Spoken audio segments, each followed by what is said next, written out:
Hello everybody, welcome to my channel. Now I cannot believe it has been 9 months already since I last ordered any plants from the original Ecuagenera webshop based in Ecuador. My favorite shop to buy rare or unpopular philodendrons or other plants that I can't seem to find anywhere else. Now in a way that's a good thing, because once I start browsing on their webshop I always end up with an overly full shopping cart with 20 plus plants, and then out of those I select a dozen that I really want in order not to go bankrupt instantly. And this time was no different, so let's discover the 9 plants inside this box together.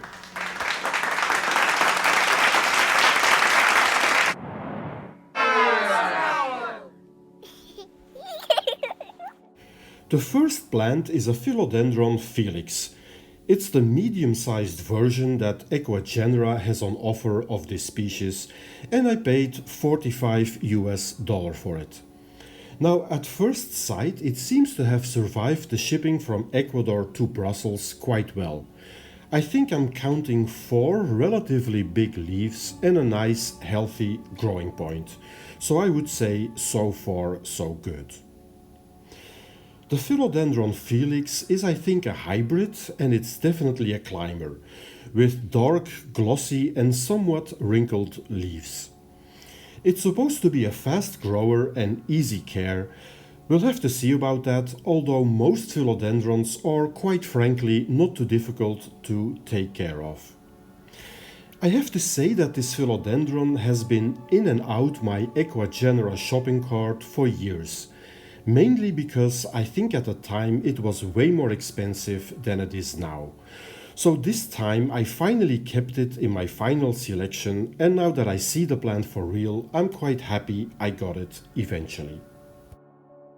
And finally, here you can see the plant after I potted it up in my homemade aroid mix in a ceramic pot with, of course, a drainage hole at the bottom.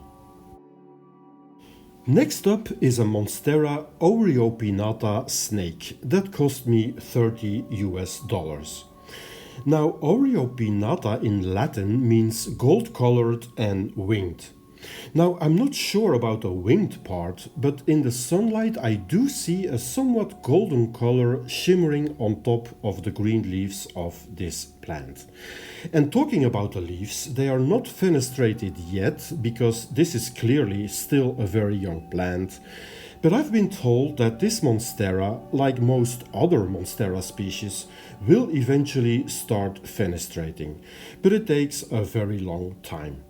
And in the meanwhile, I can just enjoy the beautiful pattern on these juvenile leaves that actually remind me a lot of the leaves of another aroid that I own, which is the Epipremnum pinatum marble planet. Here you can see that I potted up this Monstera in a plastic orchid pot, which will give the roots of this plant plenty of oxygen because of all the holes on the side of the pot. The third plant of this unboxing is, of course, yet again a philodendron, my favorite plant genus. So let's have a closer look at this Philodendron Balaoanum, for which I paid $65, which is not cheap, but as you can see, this is quite the big specimen that Ecuagenera sent me, with a whole bunch of leaves, most of which seem pretty healthy, and a nice, more or less intact growing point. Now, lucky enough, it's a sunny day today, and you can perfectly see that when the sun hits the leaves, they really reveal their stunning beauty. Now, this Philodendron Balaoanum is critically endangered in the wild. It's endemic to Balao, hence the name, which is a city and also a small region in Ecuador. And unfortunately, nowadays it might even be extinct in its natural habitat. And by the way, this is an officially accepted philodendron species that was discovered already in the 19th century.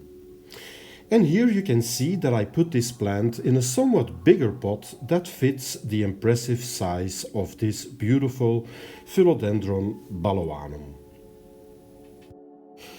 Alright, let's check out plant number 4, which is one of my nemesis plants, the Philodendron Serpents, that cost me $39. Now, I already bought a first Philodendron Serpents like 2 years ago, and back then the same plant cost $82. So in 2 years' time, the price of this guy has come down a lot. This being said, and based on my personal experience, this is not an easy philodendron. My first one recently died after 2 years of excruciating agony, but I decided to try it one last second time. Now, don't be fooled by these beautiful leaves, because I can already predict now that this plant will lose most of these leaves in the coming weeks due to the shipping stress. The petioles of this philodendron are very hairy and the stem is quite woody, and yet, as I said, it is a very delicate and fussy philodendron. It's also a slow grower, and the soil should be kept moist at all times if you want to give this guy a chance to survive longer than a week. A whole different story is plant number 5, which is the Philodendron Patricii, for which I paid $35 now, but the first one that I bought 2 years ago cost me no less than $90. So once again, we are dealing with quite a dramatic price drop of what I would call an iconic philodendron that all plant lovers should own. So I can appreciate that Ecuagenera spoiled me this time around with an impressive specimen with more or less 10 big leaves. And when you look at this guy, you wouldn't say at all that it had just traveled from America to Europe in a dark and humid box. As I said before, I already own a Philodendron Patricii, and it's one of my favorite philodendron species. If you want to find out why, you can check out several other videos on my channel that deal specifically with the Philodendron Patricii. And by the way, I ordered this second specimen because I decided not to propagate my first Patricii that's already more than a meter tall. Here you can see the plant after I put it in soil. I used quite a big pot, and once this plant will start climbing, I will add a moss bowl. Alright, after a short glimpse of my plant-studded kitchen balcony, let's continue now with plant number 6, and yes, it's another philodendron. This is the Philodendron Sharoniae mosquera that I bought for $39. This philodendron is native to Colombia, and it's a climbing plant that lives in the tropical rainforests. As you can see, it has beautiful deep green arrow-shaped leaves with light green veins, and should be quite an easy plant to take care of.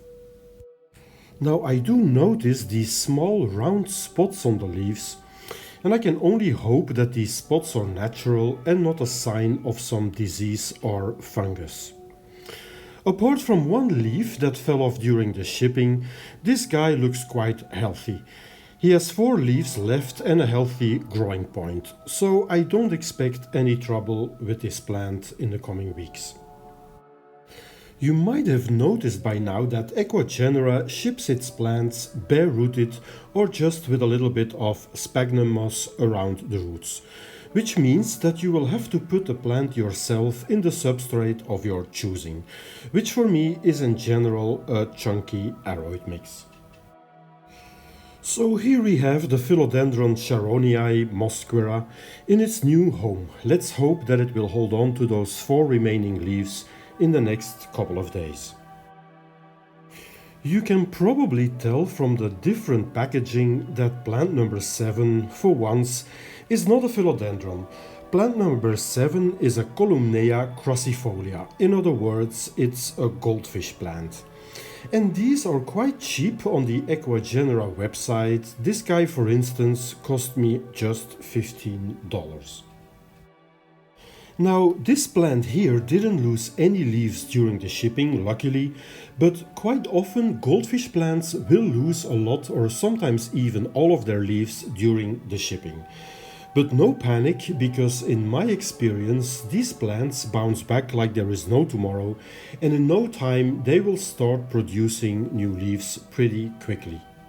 Now you might find that this plant looks a bit like a boring shrub, but of course goldfish plants, when they are happy, produce beautiful flowers that can be red, orange or yellow, and after flowering they produce seed pods that you can use to grow brand new free plants for yourself. With plant number 8 we are obviously back in philodendron country, with the Philodendron sp. colombia, not to be confused with the Philodendron columbianum, by the way. I paid $35 for this plant, but this specimen only has 2 leaves, and which is worse, it has a newly unfurling leaf that has suffered some damage during the shipping. Obviously this guy prefers quality over quantity, because its only 2 leaves are really stunning, especially when the sunlight hits them.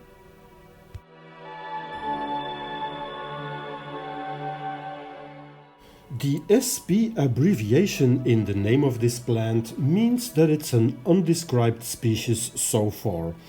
And I think it is a terrestrial philodendron, meaning that instead of climbing, it will be crawling horizontally over the soil. So here you can see that I put this guy in quite a big pot. Unfortunately, I did not have a rectangular pot at the moment, which would have been ideal for this crawling species. Alright, I am quite excited to discover plant number 9, which is no other than the Philodendron maximum. That cost me $49. Now, Ecuagenera also sells a different variety of this plant that they call Philodendron maximum Ecuagenera, that I bought in the past, but that cost me $76, which is way more expensive than this one, but I can tell you that that first one I bought was worth every cent. And if you want to know why, you can check out the episode in my playlist about unpopular philodendrons, where I discuss in more detail the Philodendron maximum Ecuagenera. But let's circle back to this guy, and I have to say that the leaves on this guy are just a piece of art. You can see that the leaves have this white rim that surrounds the leaf, and then you got this variation of different types of vining on the leaves, which I find really intriguing. And also, I'm pretty sure that this guy will become a huge beast of a plant that will take up a lot of your precious plant space in your home, but on the other hand, I can assure you that it will be a perfect eye catcher in your living room. And of course, I also put this Philodendron maximum in my aroid mix, in a pot that might look a bit too big, but trust me, I will have to repot this guy in a couple of months, no doubt about it.